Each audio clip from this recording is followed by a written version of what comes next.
Hey, everybody, and welcome into Clearing the Benches. Well, no matter where you look in the world, you're going to find lots of dynamic duos. Mr. White had Jessie, Han Solo had Luke Skywalker, Fred Flintstone had his boy Barney Rubble. And the NHL's no different. One of their most famous combos came in the version of Wonder Twin Powers Activate in the form of a power play goal with Henrik and Daniel Sedin. So today we're going to take a look through hockey history and some of the greatest scoring duos. But I do want to preface this by saying I am acknowledging, I understand that these guys did not play their entire careers together. However, when you think back of these guys in their overall careers, these are usually the combinations that come to mind, especially when you're talking about like some of the big ones here, Gretzky and Messier, Jagr and Lemieux, Gordie Howe, and Ted Lindsay. So what I've done just for the purposes of this video is taken these guys and I have taken their career points and I've added them together. You know, again, these guys maybe either played the bulk of their career together. In some cases, they only played 3 years together, but they did amazing things in those 3 years that still have not been accomplished since then. So when you take Wayne Gretzky and Mark Messier, add their points up, you've got over 4,700 points. Pretty crazy that Jagr and Lemieux are coming in next with 3,674. Lots of Stanley Cups won between those four guys, that's for sure. And then going back way into the early days, you had Gordie Howe and Ted Lindsay, and they combined for 2,701 points. Even though that Bobby Orr played defense, Esposito was a forward, they were on the ice together a lot. And when you look at the combination of points they had, 2,505 points between Bobby Orr and Phil Esposito.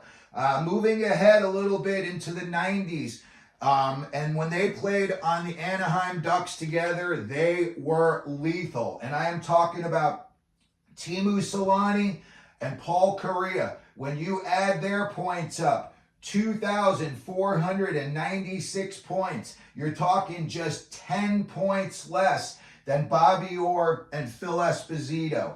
And then Adam Oates, Brett Hull, between 1989 and 1991, combined for 228 goals.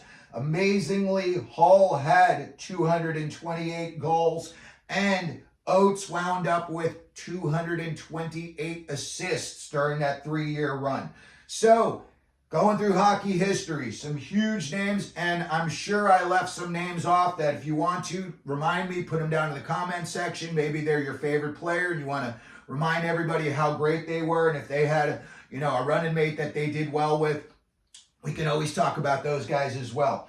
Moving to the present. Okay, no surprise here. You've got McDavid and Draisaitl combining for 1,803 points.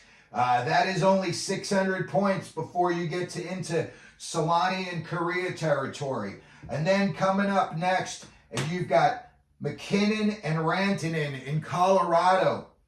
And they're coming in with just under 1,500 points, 1,490 points. You look at what Point and Kucherov are doing down in Tampa Bay. They have got a combined 1,395 points. Not very far behind McKinnon and Rantanen.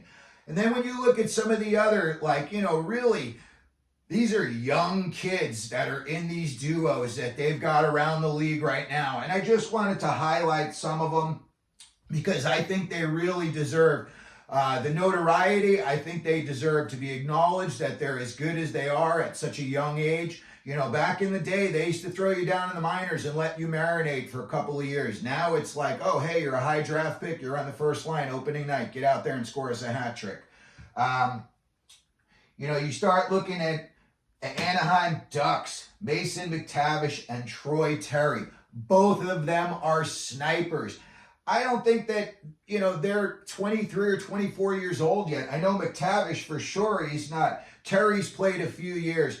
But if you look at Troy Terry's number, that kid is a sniper. And I would think that if that kid would get traded to a playoff caliber team, he would probably score 50 points. He just reminds me a lot of Braden Point when he's around the net. He's maybe not as gritty, but he definitely knows how to bury it in the back of the net.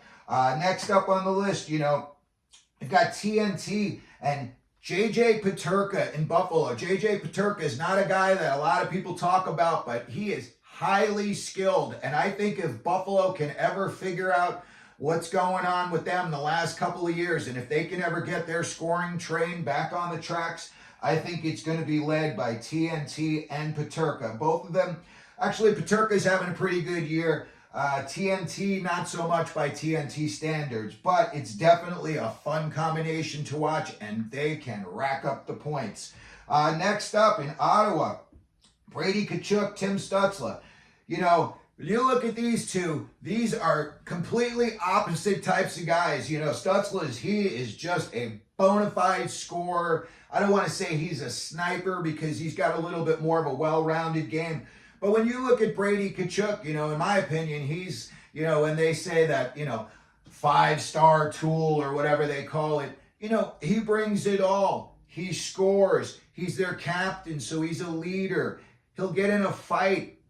He can kill penalties. He's going to be on your power play. And I'm sure when the team needs a screaming at in the locker room, Brady Tkachuk probably steps up to the front.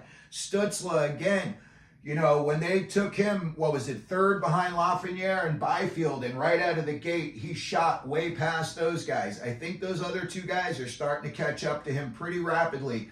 But again, Tim Stützle and Brady Tkachuk, lethal combination up in Ottawa. And if they can ever get that fixed, I think both of those kids are going to be 100-point scorers perennially.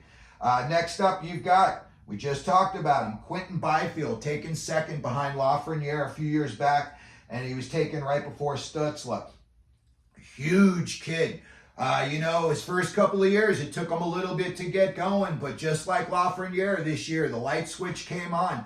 If you look at Byfield, he is a type of guy, he kind of reminds me of Evander Kane. When Evander Kane gets that puck and he puts his shoulder down, you're going to get hit just as hard as you're going to hit him. And he's got the puck.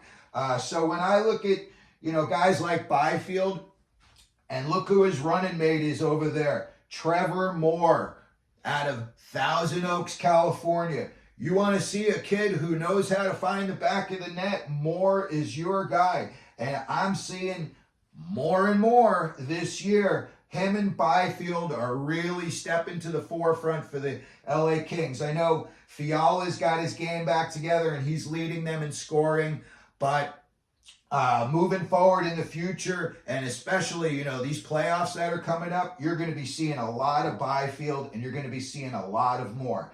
And last up on my list here, I've got two kids that are 20 years old and 19 years old in these two. Logan Cooley, 19, Dylan Guenther, 20 years old. I know a lot of people probably don't watch the Coyotes games, but as of late, these two kids have been on fire. The other night against Detroit, they were killing a penalty. They had Cooley and Guenther up at the front. Guenther goes behind his net. He picks up a pass on the sideboards on his backhand. He looked up real quick. He threw about a 50-foot pass that got into Cooley skates. He kicked it up. He goes in and he scores a shorthanded goal. Dylan Guenther, if you have not seen this kid's highlights, you need to check them out. He is a goal scorer. He never met a shot he didn't like. This kid can shoot from anywhere, and he has got insane accuracy. So when that goalie's only giving him just a little bit, he's able to get it in there. And as of late, these two kids have been playing on a line together, and the word just came out that the Arizona Coyotes are bringing up Shane Doan's son, Josh. And Josh Doan earlier this year and Dylan Guenther were on fire together down in Tucson in the AHL for the Roadrunners. So if they were to put a line together of Cooley, Guenther, and Josh Doan tomorrow night against Columbus, I think we're going to be seeing a line that we could be seeing for years to come.